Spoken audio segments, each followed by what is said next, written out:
नमस्कार।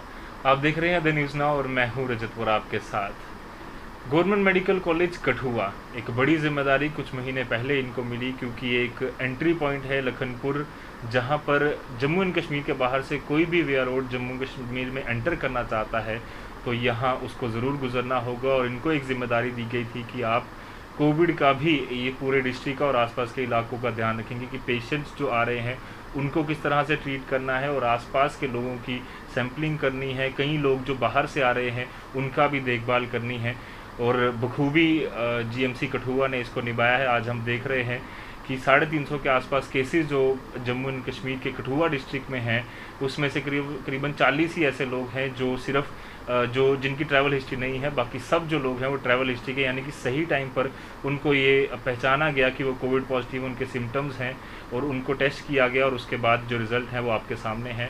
हमारे साथ इन पर बातचीत करेंगे किस तरह के प्रिकॉशंस लिए गए और क्या तैयारियां जीएमसी कठुआ ने की हुई हैं और आने वाले दिनों में क्या तैयारियां कर रहा है, इस सब पर बातचीत करेंगे। मेरे साथ डॉक्टर चित्रा वैष्णवी मैम हैं, ये सुपरिटेंडेंट जीएमसी कठुआ है। मैम, स्वागत है आपका। आप सबको मेरी तरफ से नमस्कार। मैम, बात करें, करीबन 4.5 महीने अब हो रहे हैं, जी किस तरह की तैयारियां जीएमसी कठुआ ने की, क्योंकि एक बड़ी जिम्मेदारी थी, जी एंट्री पॉइंट है और लगातार ये डर बना रहता था कि बाहर से कोई भी आए तो उसको किस तरह से आपको डील करना है, क्या क्या तैयारियां की गई थी? जी।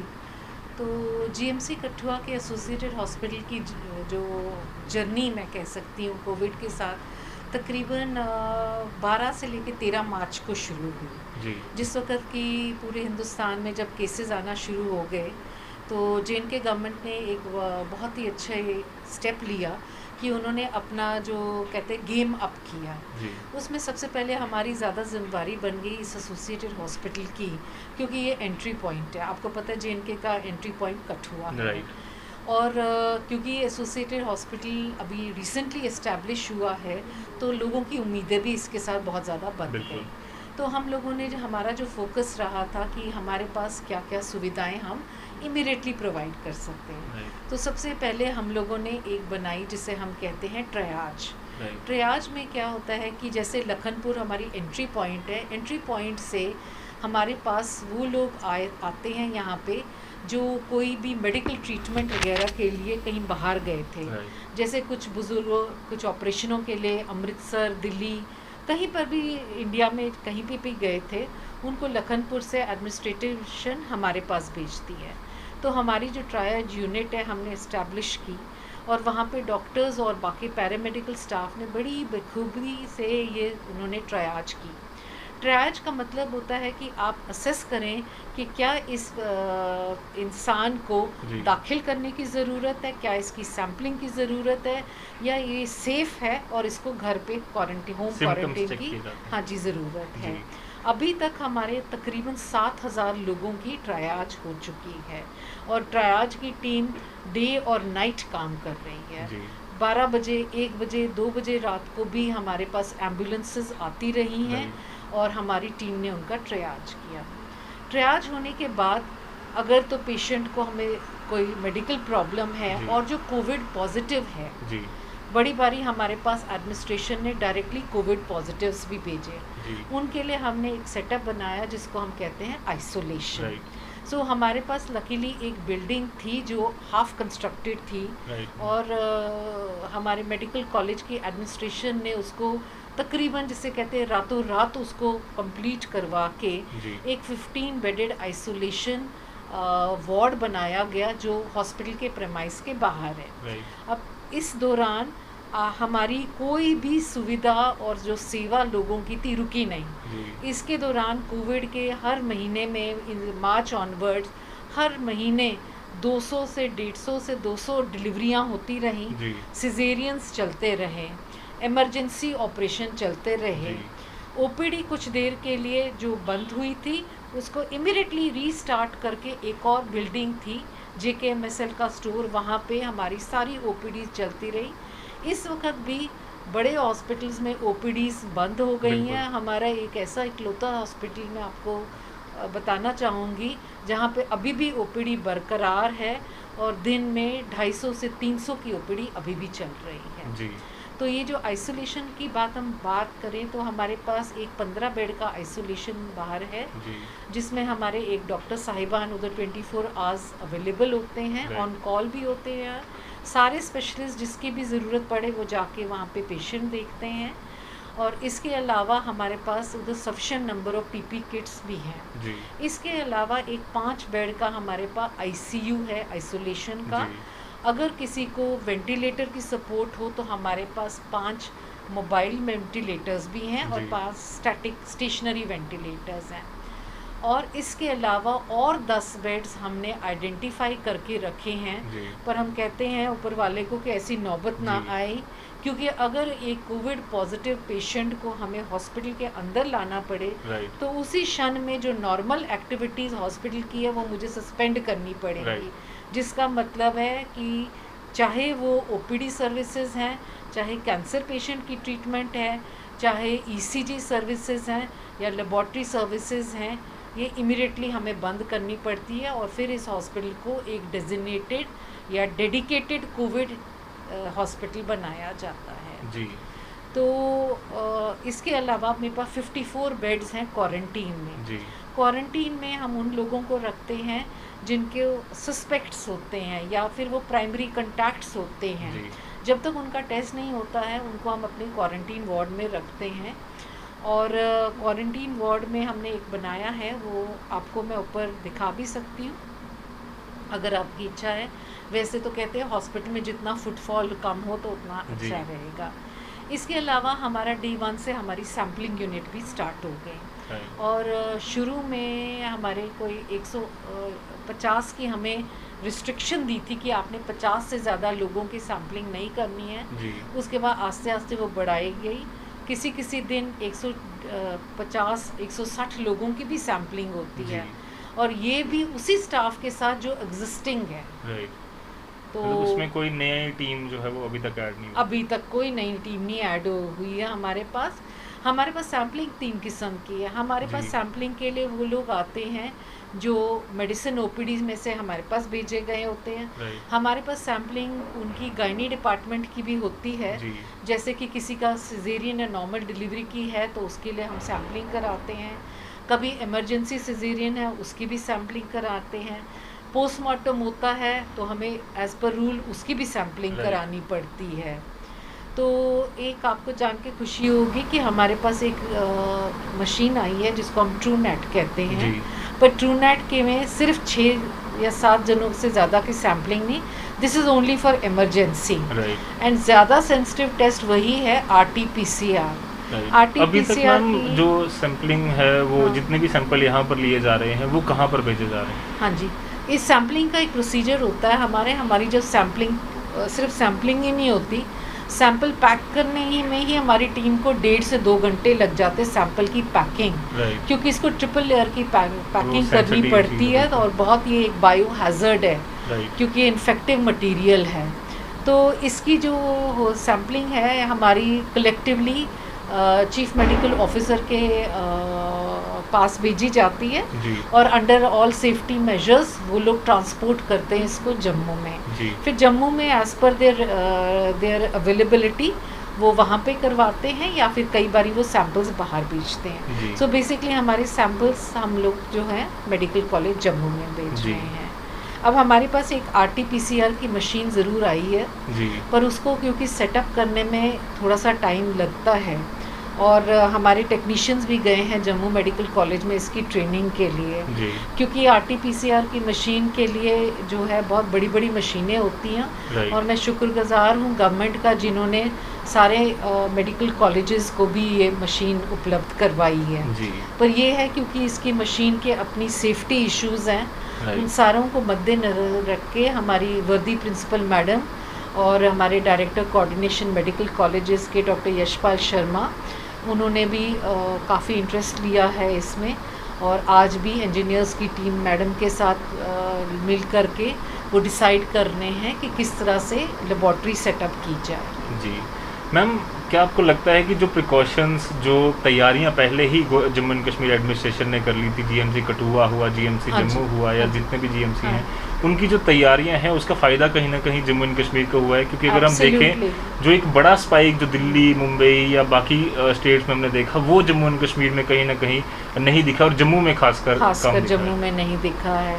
ये ये तो बिल्कुल मैं कहती हूँ कि हमारे स्टेट की को ये मुबारक की बात है जी कि डिस्पाइट द फैक्ट कि एंट्री भी थी और यहाँ के लोग आगे पीछे भी काफ़ी गए थे, राइट। पर लोग भी समझदार और उनके ऊपर जो गवर्नेंस करने वाले हैं उनकी दूरदशा में कहती हूँ कि उन्होंने इतनी फार साइटेडनेस रखी, राइट। क्योंकि बहुत सारे जो हमारे स्टैंडर्ड ऑपरेटिव प्रोसीजर्स थे वो स्टेट वालों ने और मॉडिफाई करके और स्ट्रिक्ट रखे। राइट।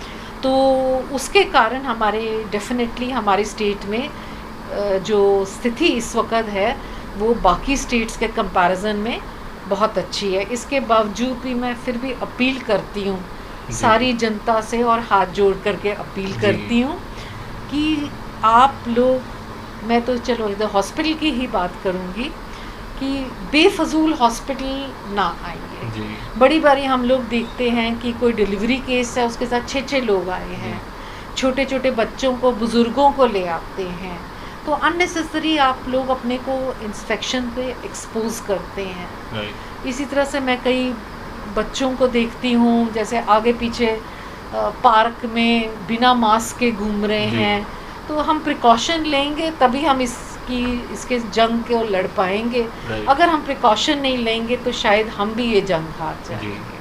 मैम, इसके अलावा जो स्टाफ है जीएमसी का, उनकी सेफ्टी किस तरह से इंश्योर की जा रही है? क्योंकि सबसे ज़्यादा जो Exposure। वनरेबल ग्रुप है वो वही होता है, जो हेल्थ वर्कर जितने भी हैं, जी, उनकी जी। सेफ्टी किस तरह से इंश्योर की जा रही है? देखिए, सेफ्टी उनकी इस तरह से इंश्योर की जा रही है, जैसे हमारे आइसोलेशन में स्टाफ हैं जी तो उनको हम लोगों ने पूरी पीपी किट्स मुहिम करवा दी हैं। उनके पास सफिशेंट नंबर में प्रोटेक्शन किट्स हैं, उनकी सैनिटाइजर्स उनके पास पूरी है। और उससे पहले हम माइक्रोबायोलॉजी और कम्युनिटी मेडिसिन और 2-3 डिपार्टमेंट्स ने मिल के तकरीबन सारे जीएमसी स्टाफ की ट्रेनिंग की, जी और उनको समझाया गया वो पीपी किट्स का पहनने का तरीका, उसको उतारने का तरीका। इवन जो हमारे सफाई कर्मचारी हैं, जी। जो हमारी स्टाफ नर्सेज है, सब लोगों को ये चीज़ें समझाई गई। जी। जैसे हमारी कोविड की हमने एक एम्बुलेंस ही अलग रखी, उसमें जो ड्राइवर्स हैं उनको भी सारा कुछ बताया सेफ्टी मेजर्स क्या Right। हैं। इसमें सेफ्टी मेजर्स आम जनता के लिए और हेल्थ केयर वर्कर्स के लिए तकरीबन मैं ये कहती हूँ कि 2-3 चीज़ों का हमने ख्याल रखना है। एक, जी ये जो मास्क हमने पहना है इसको पहन के ही रखिए, राइट। ठीक है।